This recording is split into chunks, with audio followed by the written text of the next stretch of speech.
कि हम मोमिनों का कोई उम्मे मौला बने और पैगंबर बनाए तो मैं क्या करूं। हर लड़ाई में अज़ाब को मुस्तफा ले गए ये समझी कि है बावफा। हर लड़ाई में अज़ाब को मुस्तफा ले गए ये समझी कि है बावफा।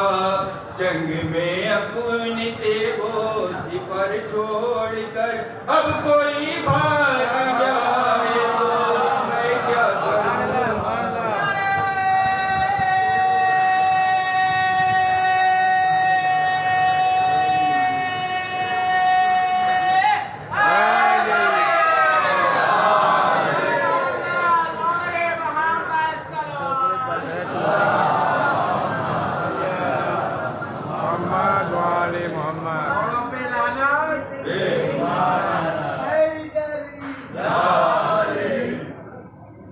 रात अंधेरी थी घर से निकले ही क्यों और निकले तो फिर बार तक क्यों गए।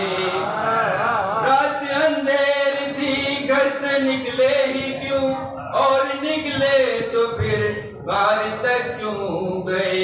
अब कोई सांप या फिर कोई अज़दा पाँव में काट जाए तो मैं क्या करूं। शाहराए हिदायत कोई छोड़कर चौक में बैठ जाए तो मैं क्या करूं।